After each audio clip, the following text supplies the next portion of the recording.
Memphis, early 1970s.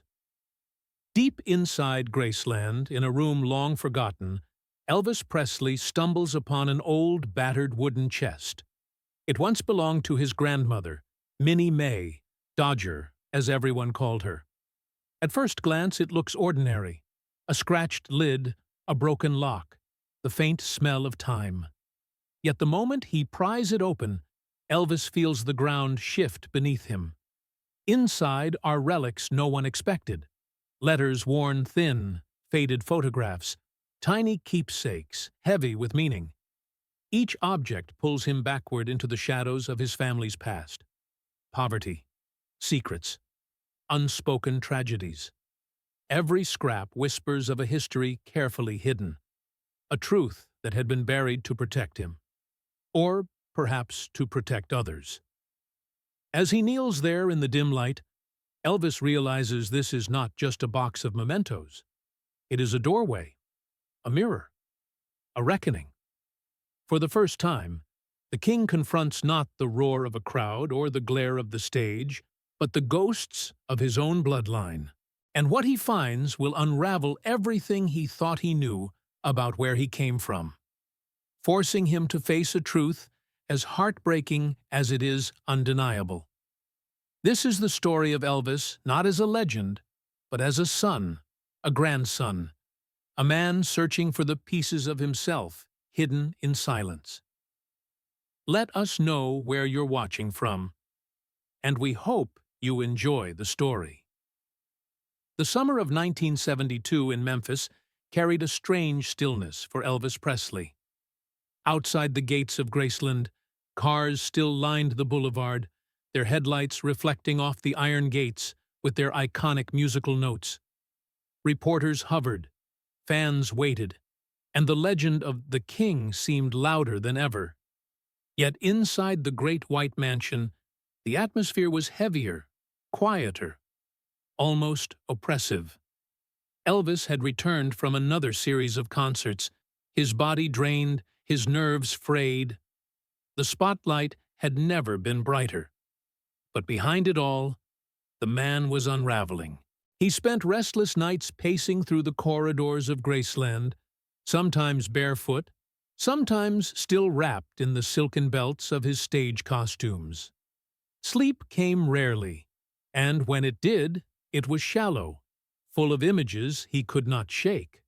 His mother's face, the echo of his twin brother Jesse's absence, the sound of the crowd roaring as though trying to fill some bottomless hollow inside him. That night, after midnight had already slipped into morning, he wandered further than usual. The hall lights were dim, casting long yellow shadows on the floorboards. He passed the music room, the living room with its stiff white couches, until his eyes landed on a door he hadn't opened in years. It was a small room at the far end of the hall, once occupied by his grandmother, Minnie May. She had lived with him since the late 50s, her presence both comforting and unsettling, a constant reminder of family roots and old-world discipline. The doorknob was cold to his hand. He pushed gently, and the hinges let out a thin complaint, a groan from a door that had been forgotten. Inside, the air was stale, tinged with the sweet, sour perfume of mothballs and aged wood. The wallpaper, yellowed with time, held faint outlines where picture frames once hung. Dust floated in the air, illuminated by the narrow shaft of light from the hall. For a moment he hesitated, struck by a sudden guilt. This room was heavy with memory. It wasn't his to claim, but something inside him urged him forward, as though unseen hands guided him into the silence. His footsteps were slow, careful, the floor creaking beneath him. Against the far wall stood an oak chest, small and unremarkable. Its surface bore the scars of decades, scratches and burns that spoke of hurried moves and careless storage. Something about it caught him, perhaps the way it sat slightly apart from the other furniture, like a sentinel guarding its secrets. He knelt before it, The metal clasp resisted at first, rusted stiff, but with a gentle twist, it gave way. The lid rose slowly, the hinges exhaling a sound that reminded him of an old church door opening. A wave of air rose from inside, a peculiar blend of old cedar and fabric, long sealed from the world. His hand trembled as he reached inside. His fingers brushed against cloth, leather, paper, things that had lain untouched for years. He pulled out the first item, a small shoe. It was pale brown, worn at the toe, the leather cracked with age. He held it in the palm of his hand, and suddenly the silence of the room collapsed beneath the weight of memory. He knew this shoe. Or rather, he knew who it had belonged to. Jesse. His twin brother, Jesse Garin Presley, born lifeless that cold morning in January 1935. The baby who never took a breath. The shadow that had followed Elvis every day of his life. The missing half of his beginning. He stared at the shoe, his throat tightening. For years he had carried Jesse in his heart like a phantom limb, felt his presence when he prayed, heard his voice in quiet moments of exhaustion. And here, after decades, was proof that his family had clung to him too. His grandmother had kept this relic, hidden away in this chest, preserved like a secret candle in the dark. Elvis's eyes blurred. He pressed the shoe against his chest, as though to feel its size against his heart. He thought of his mother, Gladys, who had whispered often that Jesse watched over him from heaven, that he was never alone. And yet, staring at that fragile piece of leather, Elvis felt the full weight of being the survivor, the one who lived, the one who bore the dreams meant for two. A sob rose in his throat, sharp and uninvited.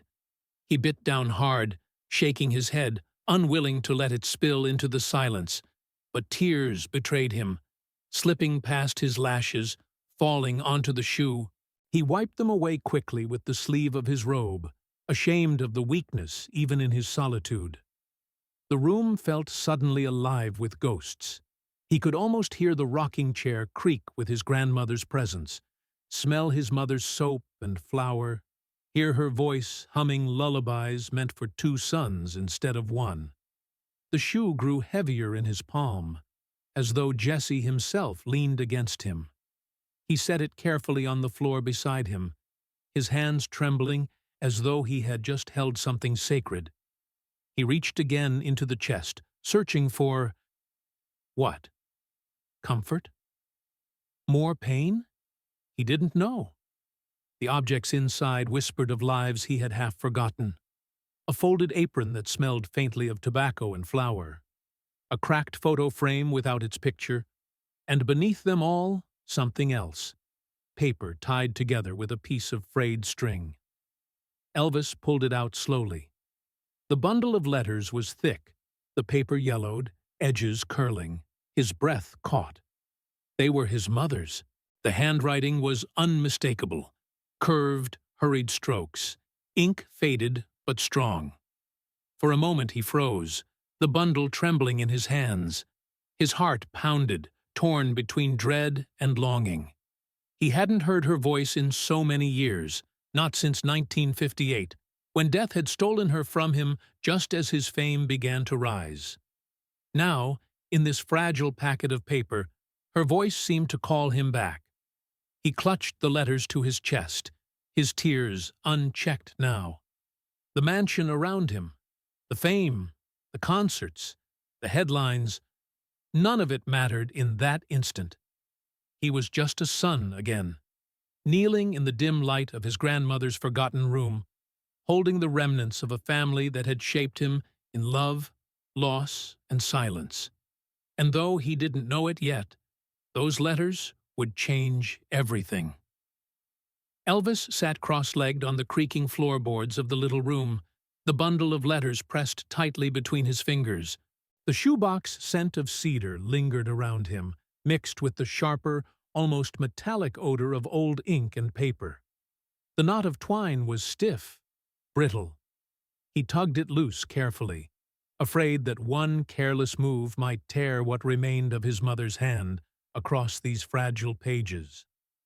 When the string finally gave, the stack fanned open, and for the first time in more than a decade, he saw the handwriting of Gladys Presley, as though she had just set the pen down. His breath faltered. Her script carried the urgency of poverty. Words written in haste on scraps of lined paper, the strokes uneven, sometimes smudged as if her hand had trembled. He unfolded the first sheet.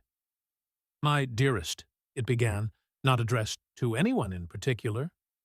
The words pulled him instantly back to the one-room house in Tupelo, where the winter winds used to whistle through the cracks and where his mother's gentle voice was the only constant warmth. She wrote about the cold, about selling eggs at the market, about fear that the landlord might come calling again. Elvis closed his eyes. He could hear her in every word, her weariness, her tenderness, her unshakable devotion. Though she had been gone for 14 years, the letters carried her into the room with him, as alive as she had been when she bent over his crib to hush his cries. But as he moved through the pile, a chill replaced the comfort. One envelope bore no return name and no address. The letter inside was longer, and the salutation struck him like a blow. "My beloved," it read. The words were not for Vernon. His hand stiffened, the paper rustling under the tremor in his fingers. He read further. Gladys spoke of dreams of a better life, and of a man who promised to help her through the depression. There was no mention of Vernon Presley, no hint of the husband who would later father Elvis. Instead, there was tenderness meant for someone else, someone whose identity the letter did not reveal. Elvis's stomach knotted.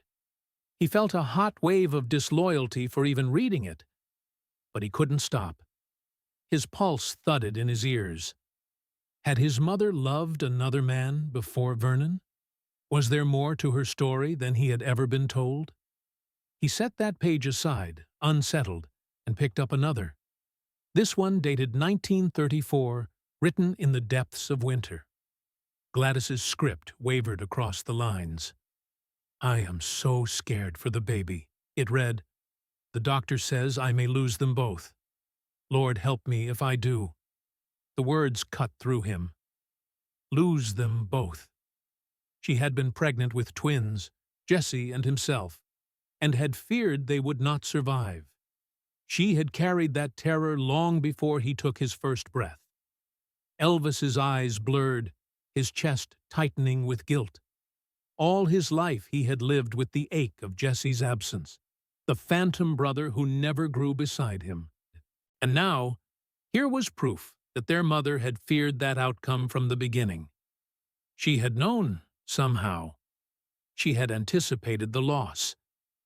He let the letter fall onto his lap. A low groan escaped his throat, unbidden. He pressed his palm to his face, struggling to steady his breath. The house was silent, but inside his mind a storm raged. Memories, questions, a deepening sense that his family history was riddled with shadows he had never been allowed to see. He picked up another page, then another. Some were simple, lists of debts, notes about chickens and rent. But scattered between the ordinary were fragments of desperation. "I cannot let them take the house. I fear people talking. I pray my boy will have the strength to carry what I cannot." Each phrase was a knife. The letters painted a portrait of a woman far more burdened than the saintly memory Elvis had carried all his life. She had been fragile, fearful, secretive, and yet there was still love woven through every line, a love so fierce it ached from the paper. But that unnamed man, the beloved she had written to, loomed larger with every page. Who was he? A relative? A stranger who had shown her kindness in those desperate years? Why had she kept his letters? Or had she written these, but never sent them? The thought gnawed at him. He imagined Gladys at the kitchen table in Tupelo, candlelight flickering against the cracked walls, her pen scratching as she whispered her fears onto the page. She had chosen to pour them out to someone who was not his father. Elvis's mouth was dry. He reached for the water glass he had brought upstairs hours earlier, only to find it empty. He set it down and returned to the pile, driven by something he couldn't explain. At the bottom lay a folded scrap, thinner than the rest. He opened it, and the words froze him in place. I dream sometimes of Jesse growing strong. I pray the Lord won't punish me twice. The paper trembled in his hands. His chest ached with a sudden, unbearable pressure. All his life he had felt the guilt of surviving where Jesse had not. But now he saw it reflected in his mother's own hand. She had feared losing both her sons, and when Jesse died, she had believed, at least in some corner of her heart, that it was punishment. Elvis pressed his face into his hands. The tears came hard this time, unstoppable. They soaked his palms, slid down his wrists. He felt 10 years old again, crouched on the porch in Tupelo when she wept quietly after Jesse's name was spoken. The boy who lived had carried the weight of 2 lives, and the mother who loved him had carried the same burden in silence. The bundle of letters slid from his lap onto the floor, scattering around him. He gathered them up quickly, his hands shaking, and pressed them to his chest once more. "Why didn't you tell me, Mama?" he whispered into the dimness, his voice cracked, a plea that seemed to hang in the dusty air. The walls gave no answer. The silence pressed in thicker than ever. And yet, the letters had already spoken. They had pried open a hidden chamber of memory and grief, revealing not only the depth of his mother's fear, but also a secret presence in her life, someone whose name remained in shadow. Elvis sat there until the first light of dawn crept faintly through the hallway, the letters still in his arms, his mind fractured between love, loss, and suspicion. He knew this was only the beginning. Something deeper, something untold, was buried in these pages, and now that he had touched it, he would not rest until he knew the truth. The sun had already risen over Memphis when Elvis finally forced himself to leave the small room. He carried the bundle of letters pressed close against his side, as though someone might try to snatch them away. His body felt heavy, as if he had aged overnight. The mansion was silent, except for the faint hum of the air conditioner and the soft shuffle of his slippers against the marble floor. Downstairs, the staff began their morning routine, clinking dishes in the kitchen, low voices trading greetings, but Elvis kept to himself. He retreated into the den, lowered the blinds, and spread the letters across the coffee table. They looked fragile against the polished wood, pale scraps that threatened to vanish if he so much as blinked. He reached for the chest again later that day, unable to resist the pull. The shoe had gone back into its place, the letters stacked neatly, but he knew the box still had more to say. Something inside gnawed at him. He felt like a man standing at the edge of a dark well, unable to see the bottom, yet compelled to lean further over the rim. Once more, he lifted the lid. The hinges whined like an old violin string. His hand brushed aside a bundle of fabric and an envelope without an address, until his fingers caught on something stiff and flat. It was a photograph.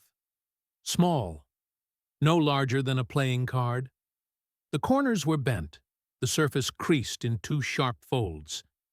He brought it to the light. The image showed a young woman, no older than her 20s, her hair parted neatly, her dress plain but pressed. She sat in a chair, looking off to the side as though someone had called her name mid-pose. In her arms was an infant swaddled in cloth. The baby's face was turned just enough for Elvis to see the round cheeks, the tiny nose. His heart quickened. At first glance, he assumed it was his own baby picture, his mother holding him. But the longer he looked, the less certain he became. Something about the child was unfamiliar. His mother's face was unmistakable, though younger than he had ever known her. But the infant, it wasn't him. He flipped the photograph over, searching for a date, for any kind of clue. On the back, written in his mother's unmistakable hand, were 3 words: "My James, 1929. Elvis froze. His pulse roared in his ears. James? 1929? He had never heard of a James in the Presley family. No cousin, no uncle, no name whispered at family gatherings. Nothing. Yet here, in ink that hadn't faded, his mother had claimed a child by that name 3 years before he was born. His stomach turned. He sank into the nearest chair, the photograph trembling between his fingers. The room felt suddenly smaller, as though the walls were leaning toward him. Was it possible? Did his mother have another child before him? Another son? He stared at the infant's face again, searching for traces of himself. The nose seemed sharper, the eyes set a little differently. But the resemblance was undeniable. The child bore Presley blood. Questions came in a flood. Why had no one spoken of this James? Was he alive? Did he die young? Another child lost before Elvis's birth? If he had lived, why had he been erased from their story? His throat tightened, his chest burning with confusion. The thought that his mother had once cradled another baby, loved another son, and never told him. It was almost unbearable. He stood suddenly, restless, pacing the room. The photograph remained in his grip, damp now from the sweat of his palm. He wanted to demand answers from someone, anyone. Vernon, Minnie May. But he wasn't ready. Not yet. He needed more proof. He turned back to the chest, desperate. Beneath a stack of linens, his fingers struck metal. He pulled it free and found a small ring, simple gold, tarnished with age. It wasn't one he had ever seen on his father's hand. The inscription inside was faint, but legible. To G, all my love. The initial wasn't Vernon's. Elvis's breath caught. The evidence piled upon itself. Letters to an unnamed beloved. The photograph of James, and now a ring from a man who was not his father. He set the objects before him on the table. The photograph, the ring, the letters. Each piece fit into a puzzle he had never been meant to solve. His family's silence stretched like a curtain, and he had just torn it open. He sat back, staring at the photograph again. His mother's eyes, tender and protective, fixed on the baby in her arms. The way she held him, the way her body curved protectively. It was the same way she had held Elvis in every memory he possessed. Yet the child was not him. The weight of betrayal pressed down on him. Not betrayal of love, but of truth. His entire life he had carried the ghost of Jesse, believing himself the sole survivor, the only son to grow from that cold January day in 1935. And now, this. Another brother? A hidden child? He pressed the photograph to his lips, his eyes closing against the sting of tears. "Who are you?" he whispered. "Where did you go?" The silence of the room offered no reply. Only the faint ticking of the mantel clock answered him, steady, merciless. Elvis slumped in the chair, exhausted. The photograph slipped from his hand onto his lap, and for a long time he simply sat, staring at nothing, caught between disbelief and the undeniable evidence before him. One thing was certain. The story he had been told about his family, the story he had carried through his songs, his prayers, His grief was no longer complete. Something vital had been hidden from him, and now he was determined to uncover it. Vening shadows stretched long across the lawns of Graceland.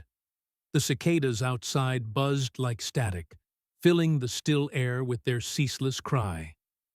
Elvis sat in the den with the photograph of his mother and the baby called James balanced on his knee. The ring and the letters lay spread out before him, accusing in their silence. He had stared at them for hours, as though by sheer force of will the objects might explain themselves. But they didn't. They only deepened the ache in his chest. By nightfall, he knew he could no longer keep the questions locked inside. One person under his roof might hold the answers.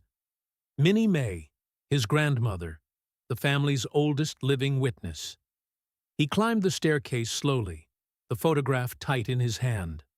The house seemed unnaturally quiet, his footsteps loud against the carpeted hall. Outside his grandmother's room he paused, his heart thudding.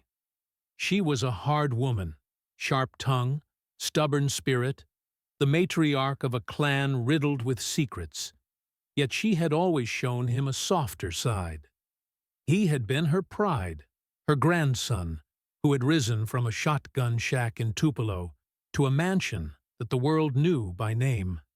He knocked lightly. "Come on in," her voice called, roughened by age. The room smelled of liniment and old quilts. Minnie May sat in a rocking chair near the window, her wiry frame wrapped in a faded shawl. Her eyes, pale and sharp as glass, fixed on him at once. "You look like you ain't slept," she said. "I haven't," Elvis admitted. He hesitated before stepping forward, the photograph hidden in his palm. "There's something I need to ask you." Her brows arched. "Well, go on, boy." He held out the photograph. "Do you know who this is?" For a long moment, she didn't move. Her gaze dropped to the picture, and her expression flickered, just for an instant. Her mouth tightened, her jaw set, and then she leaned back in her chair. "Where'd you find that?" "In the old chest," he said, his voice low. Silence stretched. The cicadas outside seemed louder. Finally, she pushed the photo back toward him with a stiff hand. "It ain't your concern, Elvis." The words struck him harder than a slap. He had never heard her speak to him that way. Not with that sharpness, that finality. "Not my concern?" he repeated, incredulous. "That's my mama holding a baby. His name's on the back. James. 1929. How can you say it's not my concern?" Her eyes darted away, fixing on the window as though the night held answers. For the first time, he saw something he had never associated with his grandmother. Fear. It lurked in the set of her jaw, in the way her fingers gripped the armrest of her chair. "Some things," she said slowly, "were never meant to be dug up." His chest tightened. "You think I can just put this back in that box and forget it? Pretend I never saw it?" His voice cracked, rising despite his effort to keep it calm. "I've spent my whole life carrying ghosts, Mama. Jesse's shadow's been with me since the day I was born. And now this, another brother? Another secret?" Her lips pressed thin. She shook her head, refusing to meet his eyes. "You're lying to me," he whispered. At that, her gaze snapped back to his, sharp as steel. "Don't you accuse me of that. Then tell me the truth." But she said nothing. She folded her arms across her chest and stared at the floorboards. The rocking chair creaked beneath her. Frustration burned through him. He wanted to shout, to shake the answers from her, but he saw the frailty in her shoulders, the deep lines of age etched into her face. This woman had lived through every sorrow the family had endured, and yet she was shutting him out. He turned and left, the photograph clutched tight. his steps heavy on the stairs. That night, long after the household had gone quiet, he lay awake in his room, the photograph resting on the nightstand beside him. The ceiling above blurred as his mind spun. Every time he closed his eyes, he saw his mother cradling that unknown child. Near midnight, faint sounds drifted down the hall. At first he thought it was the house settling, the usual creaks and sighs. But then he heard it more clearly. A low, broken sob. He rose silently and followed the sound, barefoot on the carpet. It led him back to Minnie May's room. Through the cracked door, he saw her sitting in her chair, shoulders shaking, a hand pressed to her face. Between sobs, a word escaped her lips, repeated like a prayer. "James! James!" Elvis's throat closed. He stepped back, unseen, his chest heaving. The name echoed through him, stripping away the last shred of doubt. This wasn't some distant cousin, some nameless family tragedy. It was closer, more personal. His grandmother's tears had confirmed what her silence tried to bury. There was a truth inside this family, buried deeper than he'd ever imagined. And the past was no longer content to stay hidden. The morning after overhearing his grandmother's whispered cries, Elvis woke with his jaw tight and his stomach twisted into knots. The photograph of his mother with the baby lay on the nightstand. The words, "My James, 1929, carved into his mind like scripture. He could no longer ignore it, no longer hope it would dissolve into smoke if left untouched. There was one other person alive who had lived close enough to those years to know the truth. His father. Vernon Presley was a complicated man in Elvis's eyes, dependable in some ways, careless in others. He had never possessed Gladys's fierce spirit, nor her unshakable devotion. To Elvis, Vernon was both familiar and distant, an anchor and a shadow. And now that shadow might be hiding an entire chapter of the family's story. Elvis found him in the kitchen, hunched over a plate of biscuits, the morning paper folded neatly beside his coffee. The smell of bacon filled the air, but Elvis felt no hunger.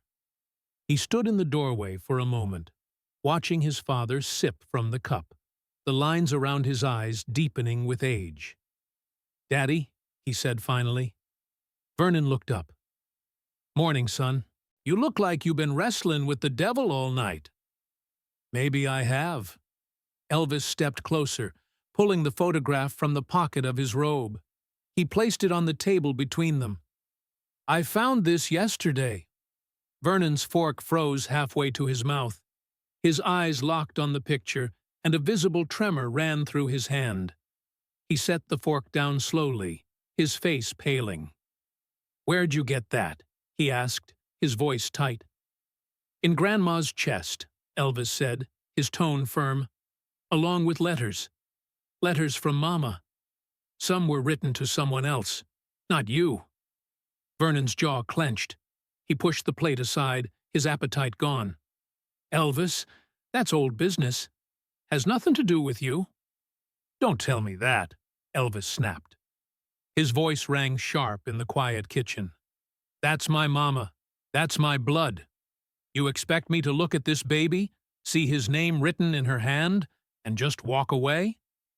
Vernon rubbed his forehead with a weary hand. Some things are better left buried. "I've heard that twice now," Elvis shot back, anger rising in him. "First from Grandma, now from you. Don't either of you see? The more you hide, the heavier it gets. It's been crushing me my whole life, even when I didn't know why." Vernon's shoulders sagged, but he kept his eyes averted. "Your mama went through hard times before I came along. Real hard. She had losses, son. Things she never wanted carried forward." Elvis leaned across the table, his fist striking the wood with a dull thud. The cups rattled. "Then tell me the truth. Was James my brother? Was he hers? The silence stretched. The kitchen clock ticked, merciless in its rhythm. Finally, Vernon's lips parted. "There was a child," he said quietly, "long before you were born. But it's not something you need to carry." Elvis's breath caught. The confirmation slammed into him like a blow. He wasn't imagining it. James had existed. His mother had held another baby years before him. "What happened to him?" Elvis demanded. Vernon hesitated, his hands tightening on the edge of the table. "It was a long time ago. Folks didn't talk about such things. He didn't live long. That's all you need to know." Elvis's throat burned. "That's not all. Who was his father?" Vernon flinched. His gaze fell to the table, refusing to meet his son's eyes. "Daddy," Elvis pressed, his voice cracking now. "Look at me." Vernon's eyes finally lifted, wet with a sheen of something between shame and sorrow. His voice was low, almost breaking. "Your mama, she loved him. That man. Before me. More than she ever spoke of." Elvis's chest heaved. He sank back, stunned. The words echoed in his head. She loved him. More than she had loved Vernon? More than she had ever let slip in all the years of devotion she poured onto Elvis? He felt betrayed, not by her love, but by the silence. That his entire understanding of his mother, of the fierce bond that defined him, was built on only part of who she was. Vernon reached out, his hand trembling across the table, but Elvis pulled his own back. He couldn't accept comfort, not when his world was unraveling. "You knew," Elvis whispered. "All these years, you knew. And you let me grow up never hearing his name." Vernon's face crumpled. "I was trying to protect you, son. Protect her memory. She was ashamed, and she carried enough guilt to break a stronger woman." Elvis shook his head, his jaw tight, fury and grief tangled inside him. "She didn't need protecting. She needed the truth told. She deserved to have her story remembered." The words hung between them, raw and final. Vernon looked down, defeated. Elvis stood abruptly, snatching the photograph back from the table. His chest rose and fell in sharp breaths. He couldn't stay in the kitchen another second, not with the smell of bacon and the weight of silence pressing down on him. As he turned to leave, Vernon called after him, voice weak. "Son, sometimes love ain't simple. Love, sometimes it comes before you're ready, and it leaves scars that don't heal." Elvis didn't answer. He walked out, the photograph burning in his hand. Upstairs, in the solitude of his room, he stared once more at the infant's face. Now he knew James had been real. He knew his mother had loved another man, perhaps more deeply than the father who raised him. The truth hadn't freed him. It had shackled him with even more questions, and he was no longer willing to let them stay unanswered. The days that followed were restless. Elvis drifted through Graceland like a man pursued by phantoms, his mind circling endlessly around the photograph, the letters, and his father's faltering words. Every rehearsal, every phone call, every small distraction felt hollow. The stage still awaited him, and the world still clamored for the king of rock and roll, but his heart was somewhere else, buried in the years before he was even born. At last, he could no longer bear the weight of unanswered questions. He decided to return to the soil that had shaped him, Tupelo, Mississippi, the town where he had grown up barefoot, poor, and surrounded by the echoes of his family's hardships. He hoped that there, in the place where his mother's life began and her struggles had been most visible, someone might still carry the truth. He left quietly, taking only a driver and one close aide. The journey south unfolded across long stretches of highway, cotton fields flashing past, the sky heavy with August heat. Elvis kept the window cracked, letting the air whip against his face, the scent of farmland and pine stirring old memories. Nights when Gladys had sung him to sleep. Days when he and his cousins had chased each other through dusty yards. Tupelo had changed since he last walked its streets as a boy. But in many corners, time had stood still. The clapboard houses leaned the same way. The church steeples still cut into the sky, and the people still moved at an unhurried pace. To them, Elvis was both a hometown boy and a distant star, untouchable yet familiar. Heads turned as his car rolled slowly through the streets, whispers chasing behind him. He asked to be driven not to the house preserved as his birthplace for tourists, but deeper into the neighborhoods where his family had scraped by. The car stopped at a narrow dirt road, and Elvis stepped out, his boots sinking slightly into the dust. He carried only the photograph in his pocket, close to his chest like a talisman. Word spread quickly. Neighbors emerged from porches, squinting into the sunlight, some smiling, some wary. Elvis greeted them softly, shaking hands, asking after their families. But it was not fame that brought him back. It was the past. Through whispered directions, he was led to a modest wooden home on the edge of town.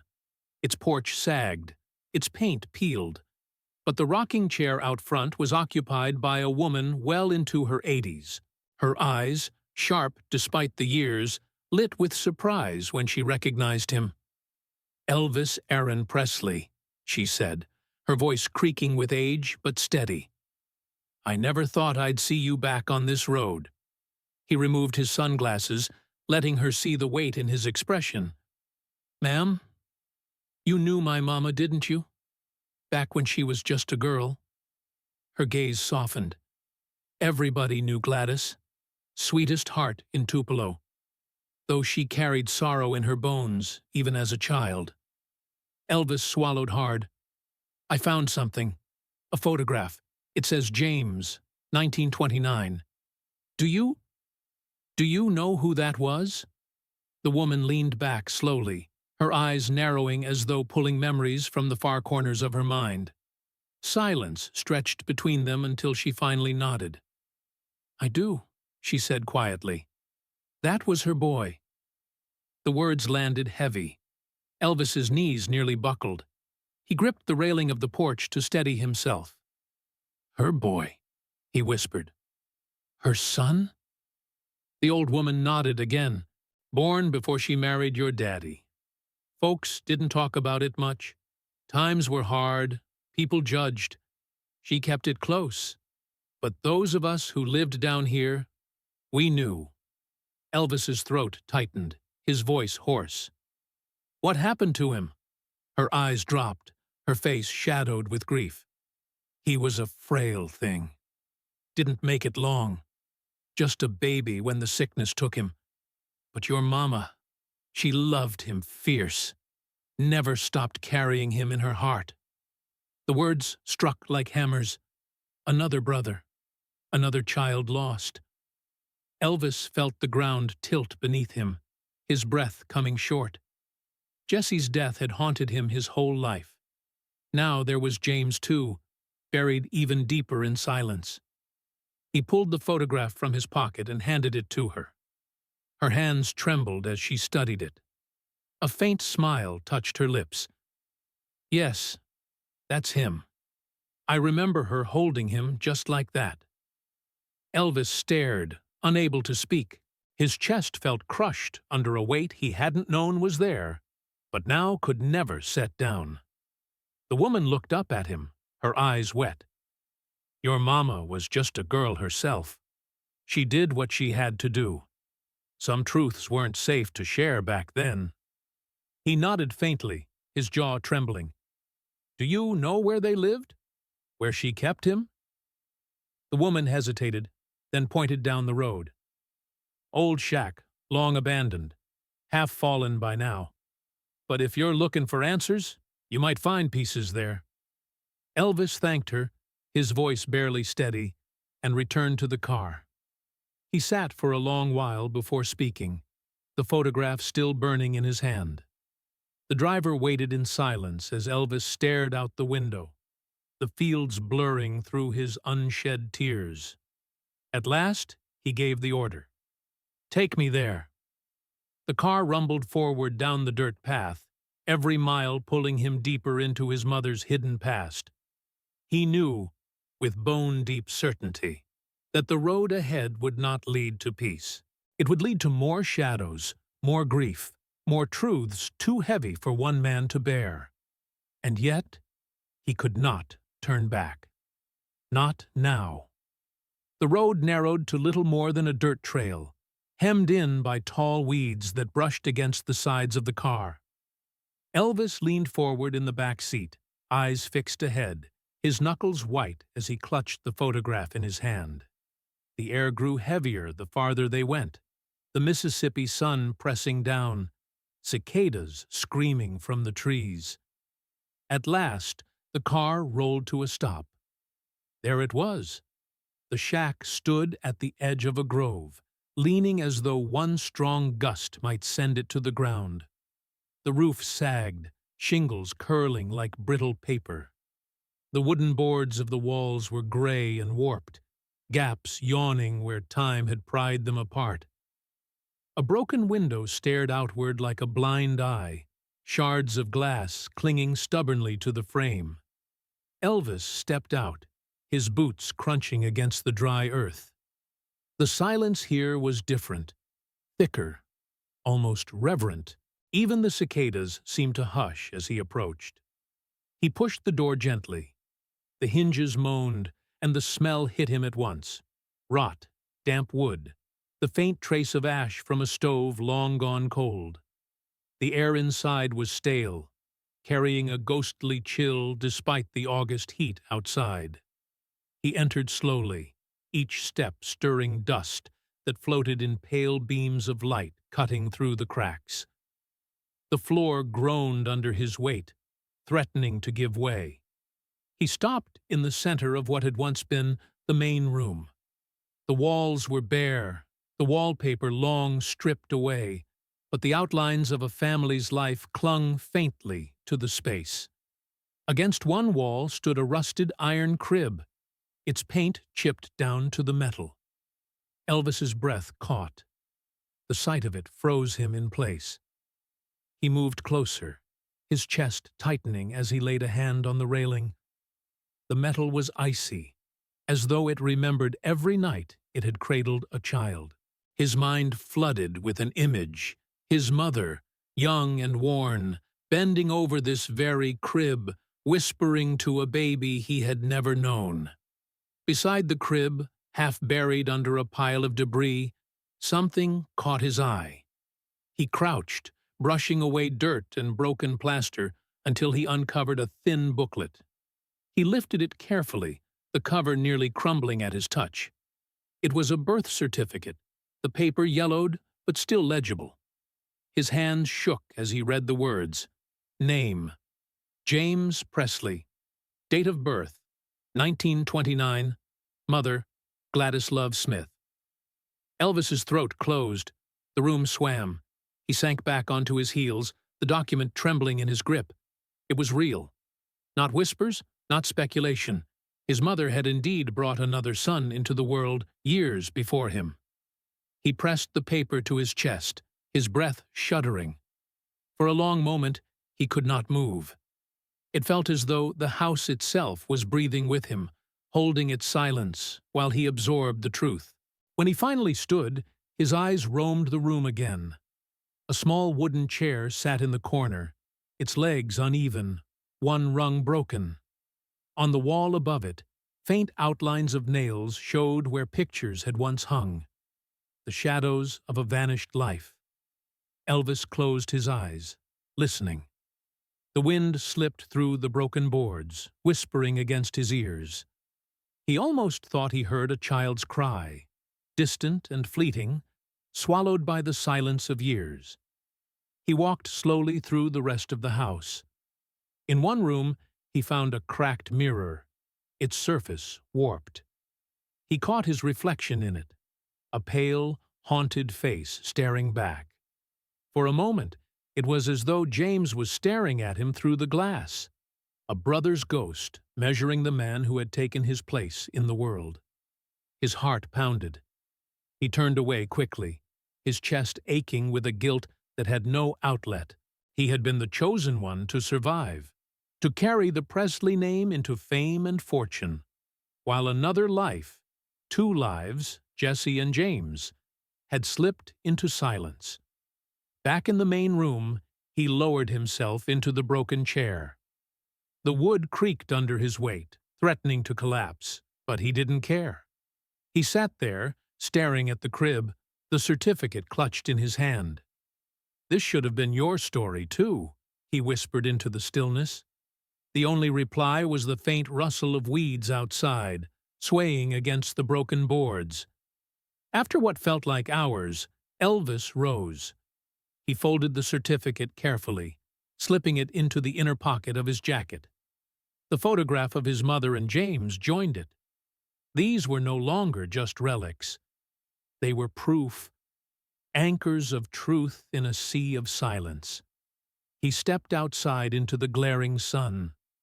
The air felt heavier now, as though the earth itself bore witness to what he had uncovered. He turned once to look back at the shack, the leaning walls, the broken window. It seemed to bow under the weight of its memories, a house unwilling to let go, but unable to speak. Elvis touched the brim of his sunglasses, a gesture of respect to the place, and whispered, "I won't let you be forgotten." Then he climbed into the car. As they drove away, the shack shrank into the horizon, swallowed by trees and distance. But inside Elvis, its silence remained, echoing louder than any crowd, any stage, any applause. He had found proof of James. Yet proof was not enough. He needed the story, the why, the how, the aching silence that had stretched across decades. And only one person left alive could give him that: his grandmother. The ride back from Tupelo was long and hushed. Elvis barely spoke, his gaze fixed on the ribbon of road unspooling before him. The folded birth certificate weighed against his chest, the photograph beside it like an ember burning through his pocket. He had proof now, proof that James had lived, however briefly, and that Gladys had carried a secret love, a secret loss. Yet proof alone could not mend the questions clawing at his mind. Back at Graceland, twilight settled over the mansion like a heavy curtain. Elvis entered quietly, moving through the familiar halls with a solemn purpose. His grandmother's door loomed ahead, the very threshold he had crossed just nights earlier when she had turned him away. This time, he carried not suspicion, but evidence. He knocked gently. "Come in," Minnie May called, her voice weary. Elvis pushed the door open. The room smelled of lavender water and the faint smoke of the lamp. She sat in her rocker near the bed, her shawl draped loosely over her shoulders. Her eyes lifted to him, and for a moment he saw both recognition and dread. He stepped forward and laid the folded certificate on her lap. Then he placed the photograph beside it. "Grandma," he said quietly, "I found him. I found James." Her hands trembled as she touched the papers, her lips parting but no words coming at first. She pressed her fingers against her mouth, a muffled cry escaping. Elvis knelt before her, his large frame bowed, his voice soft but urgent. "I need the truth. Please. I can't live with shadows anymore." The room was silent except for the faint creak of the rocker as she steadied herself. Finally, her voice came, thin and halting. "Your mama. She was just a girl then, younger than most folks who should be raising babies. She fell for a man who promised more than he could give. Handsome, kind with words, but he wasn't steady. And when she found herself with child, the shame of it near tore her apart. In those days, Elvis, A girl alone with a baby. Folks would never let her live it down. Elvis's breath came slow and sharp. He clenched his fists, his knuckles white. So James was hers. Yes, she whispered, her firstborn. A silence stretched, filled only by the faint hum of cicadas outside. Elvis bowed his head. The truth was heavier than he had imagined. Minnie May's eyes glistened. He was sickly from the start. Didn't last but a year. The fever took him. Your mama near lost her mind with grief. She held him through the night when he passed. I thought we'd lose her too. Elvis closed his eyes, the image tearing through him. His mother, young and fragile, cradling a dying child. An image he had never been meant to see. She never stopped carrying him, Minnie May continued, her voice breaking. Every day of her life, James was with her. That's why she feared so much when she was expecting you and Jesse. She thought the Lord would take you from her too, as punishment. Elvis's chest heaved. He saw it now, the root of her fierce devotion, the way she had clung to him as if he were her very breath. It was not just love, it was terror, the memory of James haunting every embrace, every whispered prayer. His grandmother reached for his hand, her frail fingers curling around his. She loved you more than anything in this world, Elvis, but she carried guilt like a stone tied to her heart. That's why she never told you. She wanted you free of it. Elvis's eyes burned, tears spilled unchecked down his face. But I wasn't free, he whispered. I felt it, all my life. The emptiness, the weight. I thought it was only Jesse, but it was James too. I've been haunted by brothers I never knew. Minnie May's lips trembled. We thought we were sparing you. Maybe we were wrong. But your mama, she only wanted you to shine, to rise above the sorrow. He squeezed her hand gently, though his voice was raw. I would have loved him too. I should have known. The old woman broke then, sobs racking her thin frame. Elvis held her hand, his own shoulders shaking, grief spilling between generations. When at last her voice steadied, she whispered one final truth. Your mama used to say you were carrying more than just your own soul. She believed Jesse's spirit was with you, and James's too. That's why she pushed you so hard. That's why she never let you forget you were special. She believed you were all three. Elvis bowed his head, overcome. For a long time, neither of them spoke. The lamp flickered, casting their shadows long against the wall. Grandmother and grandson, bound by the weight of secrets that had at last come to light. When Elvis finally rose, he bent and kissed her forehead. His voice was quiet, solemn. Thank you for telling me. I'll carry them with me, but not in silence anymore. He gathered the photograph and certificate, slipping them carefully into his pocket. As he left the room, his heart was heavier, yet somehow clearer. The silence of decades had broken. The truth, however painful, was his now. And though it tore at him, it also explained everything. His mother's unshakable devotion, her fear, her sorrow. It explained him. But with that truth came one last burden: how to live with it. The mansion was quiet that night. The crowd outside Graceland's gates had thinned, their songs and shouts fading into the distance. Inside, silence ruled. Elvis sat alone in the upstairs hallway, a single lamp casting a pool of amber light across the floor. Before him lay the oak chest, its lid propped open as though it had been waiting for him all these years. On the carpet beside him, he had laid out the relics, one by one. The tiny leather shoe that had belonged to Jesse. The packet of letters written in his mother's hand, the photograph of her cradling James, and the brittle birth certificate he had recovered from the shack in Tupelo. Each piece glowed in the lamplight like fragments of a broken mirror, reflecting parts of a story that had finally come together. He picked up Jesse's shoe first. Its smallness stunned him still, the fragile reminder of a life that had never drawn breath.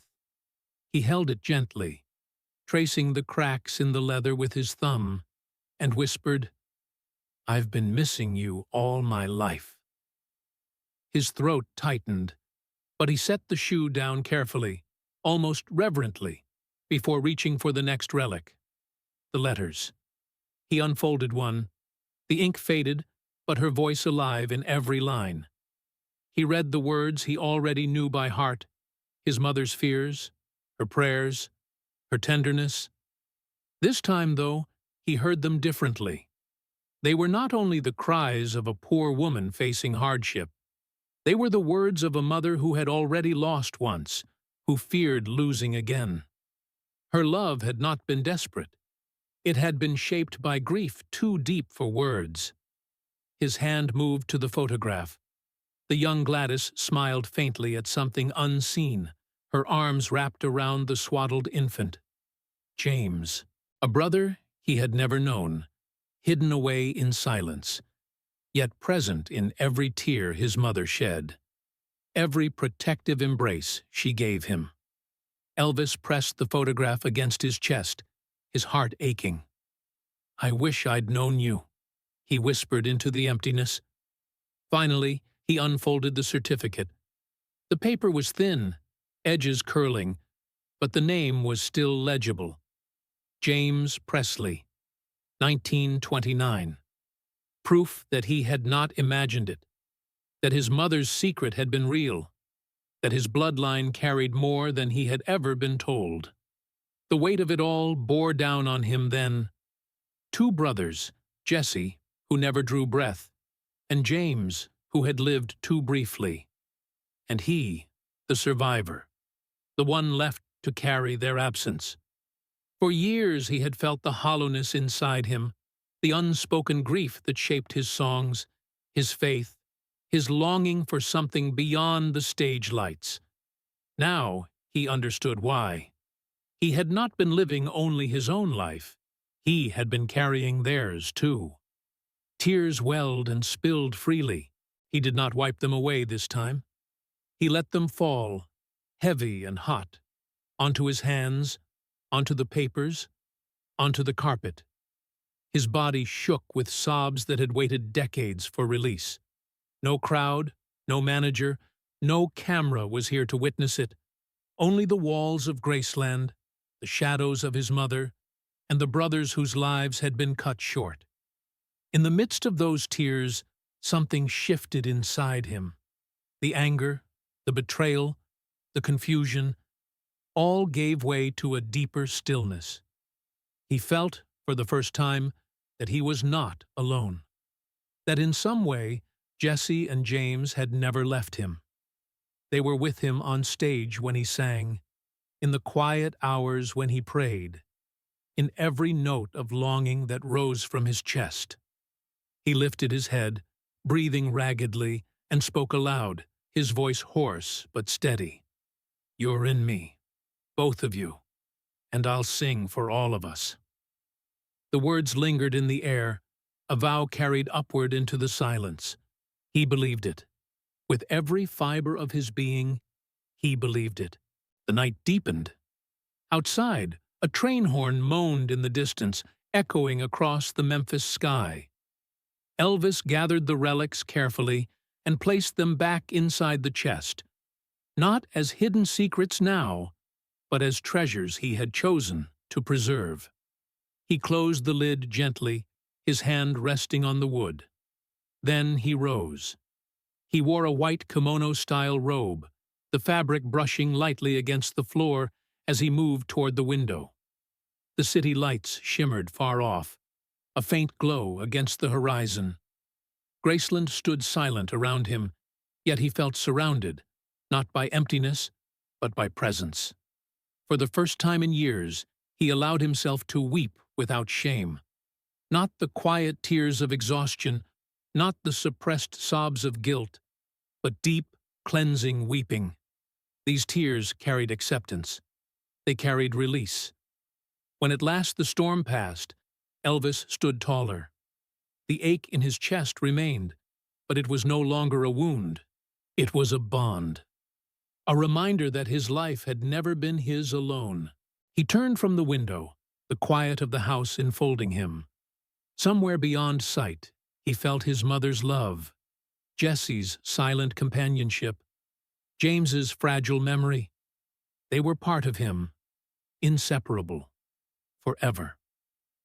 The king of rock and roll walked back into the hall, his steps steady, his shoulders lighter. Tomorrow the world would demand his songs again, his smile, his fire, and he would give it. But tonight, in the stillness of Graceland, Elvis Presley had found something rarer than applause. He had found the truth. He had found his brothers, and in his tears, he had found peace.